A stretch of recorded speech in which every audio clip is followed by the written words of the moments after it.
سادتي أنساتي، صباح الخير وأهلا بيكم في حلقة جديدة من برنامجكم الأسبوعي عزيزاتي حواء اصنعي بنفسك. النهاردة احنا في تامن لقاء من اللقاءات اللي تعودنا ان احنا نقدمها لكم كل أسبوع، وبنقدم لكم فيها أفكار سهلة وبسيطة ممكن ست البيت أو أي حد من أفراد الأسرة انه يقوم بيها بنفسه. شفنا مع بعض قطع من الموبيليا البسيطة اللي ممكن أي فرد من أفراد الأسرة يقوم بتنفيذها أو ممكن ربة البيت نفسها تقوم بتنفيذها. طرق بسيطة وسهلة، ومنها ترابيزات الوسط والأركان اللي شفناها في عدة حلقات. ترابيزات تصلح للوسط والأركان بعدة طرق مختلفة وبسيطة وسهلة. استكمالا لموضوع المناضد، النهاردة هنشوف مع بعض المنضدة السداسية، ودي منضدة سهلة التنفيذ. ممكن ان احنا ممكن نحطها في اي ركن من اركان البيت لو كان في مكان تصلح علشان نحط عليها فازة ورد او التليفون. هنشوف مع بعض تنفيذ الفيلم، واللي هينفذه معانا الاستاذ عادل عبد الرحمن المدرس المساعد بكلية التربية الفنية جامعة حلوان. نشوف مع بعض الفيلم.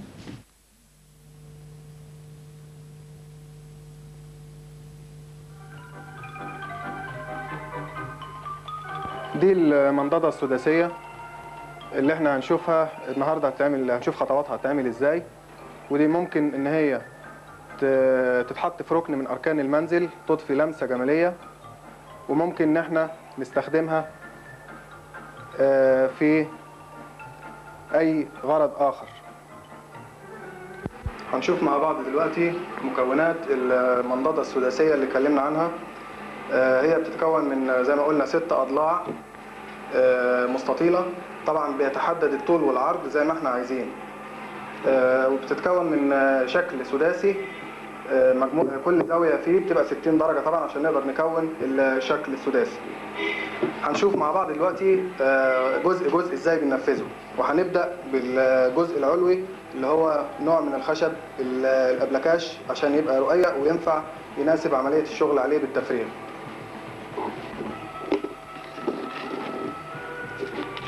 أول حاجة بنجهز التصميم طبعا اللي يلائم الشكل السداسي، وبعدين بنبدأ نثبته بعد ما بنحط قطعة من الكربون عشان تطبع على الشكل السداسي.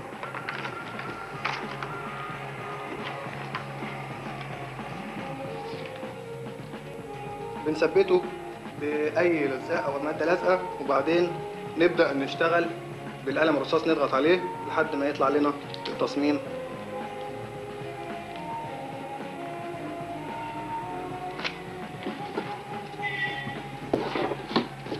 هيطلع لنا التصميم في النهاية بالشكل اللي احنا شايفينه دوت.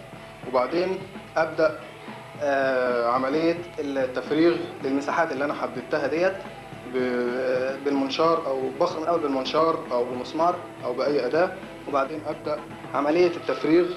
وبستعمل في عملية التفريغ منشار الأركيت، وهو زي ما احنا شايفينه بسيط مكون من برواز ومنشار رفيع، وبمسكه في الوضع الرأسي وببدأ أحدد المساحة اللي هشتغل فيها وببدأ أشتغل. أهم حاجة في المنشار إنه يكون عمودي، لأنه لو مال يمين أو شمال مش هيشتغل.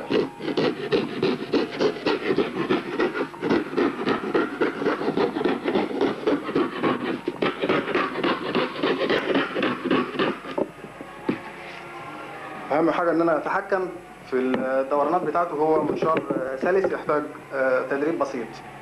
في النهاية خالص بيكون الشكل بتاعنا بالطريقة دي بعد ما بفرغ كل العناصر اللي مطلوب تفريغها، وبيبقى بالشكل ده المساحة اللي فوق في أعلى المنضدة انتهت. وبعدين ببدأ أصنفر أي رايش طالع قدامي أو أي خشب مشلع، ببدأ أصنفره بصنفرة خشنة الأول وبعدين بصنفرة ناعمة لحد ما يديني النعومة المطلوبة عشان تناسب عملية الدهان فيما بعد. أما الجزء الثاني اللي احنا قلنا بيتكون من 6 أضلاع اللي هي الأضلاع الجانبية، فبما إن الشكل هيبقى شكل سداسي يبقى لابد إن أنا أعمل الزوايا بتاعته الخارجية 60 درجة، فبظبطها بالمنقلة أو بأي زاوية، وبعدين أبدأ أقطعها بالفارة أو بالمنشار أو بأي طريقة ممكن أوجدها، أو أروح المكنة وأقول له اقطع لي ديت بزاوية 60 درجة بحيث إنها لما تتجمع في النهاية خالص تديني الشكل السداسي. زي ما احنا شايفين كده. ده كده الزاوية 60 درجة. وبعدين ببدأ أحدد التصميم اللي أنا هعمله أسفل الترابيزة عشان أعمل الرجول اللي هتشيلها الترابيزة. فبحدد المساحة هي المستطيلة بتاعتي، بحدد التصميم اللي أنا بختاره عشان أفرغ كل ضلع من الأضلاع ديت. وده برضو التفريغ ده ممكن أعمله بالمنشار الأركيت أو بالمنشار الترددي، أو برضو بروح في أي مكنة وأقول له قطعها لي. يعني عملية بسيطة برضو محتاجة تدريب بسيط أوي. بعد كده بحط التصميم على مساحة الخشب. بنرسم بعد كده الرجل بالشكل ده، بننقلها على الخشب. وبعدين بنبدأ نشتغل بالأركيت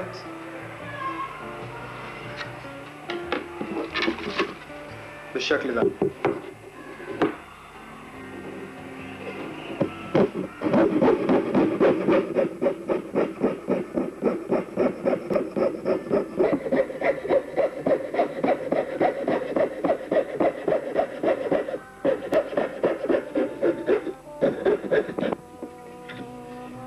خلصت كده، وبعدين بنبدأ نفرغها بالشكل ده.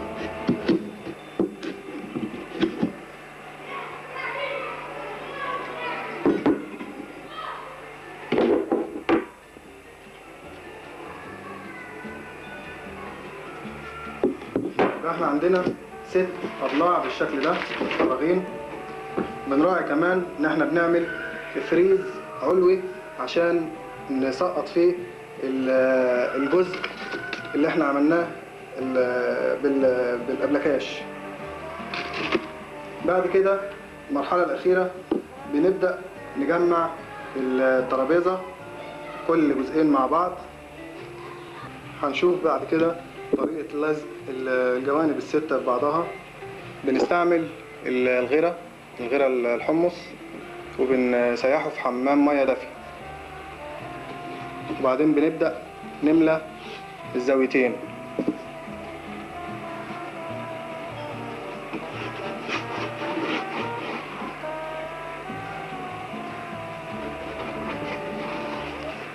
بعد ما بنغريهم كويس بنستخدم مسمار على شكل حرف يو عشان ممكن يجمع لنا كل زاويتين مع بعض بالشكل ده.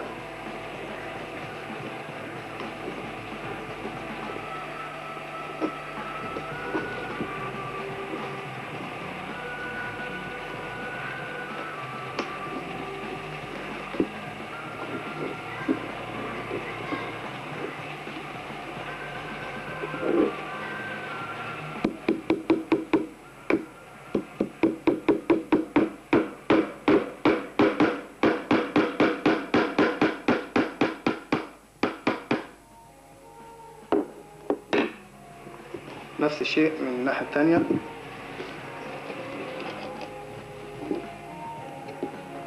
بنضم الضلعين كويس ونبدأ نركب المسمار.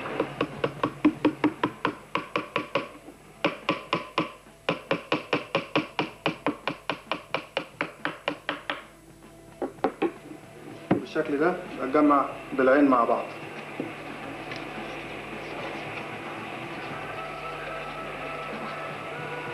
بعد ما بنجمع الترابيزة بيكون شكلها بالطريقة دي. طبعا هنا بينتج عندنا فراغات ممكن ان احنا نستغلها برضو استغلال جيد. فهنستغلها بالشكل ده. ممكن ان احنا نضيف وحدة بارزة فوق الوحدة المفرغة، ونستخدم مسمار حلية بالشكل ده. ده بيبقى مكون من جزئين. جزء منه بربطه بعد ما بغري المساحة الخشب ديت، وبعد كده في الآخر بقفله بالحلية بيكون بالشكل ده.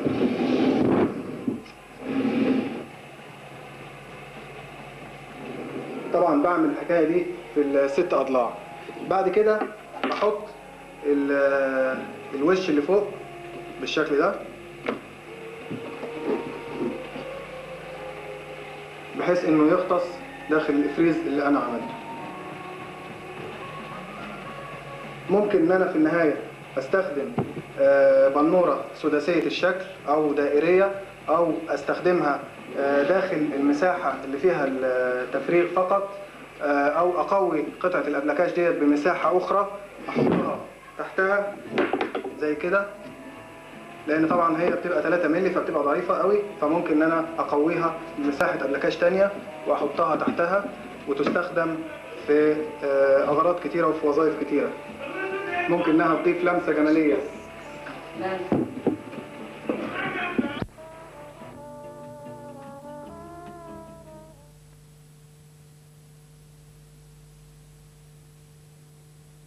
شفنا مع بعض طريقة المنضدة السداسية اللي بنحطها في أي ركن من أركان المنزل، وبنتمنى إن فكرة النهاردة تكون فكرة ظريفة وسهلة ومبتكرة بالنسبة لحضراتكم.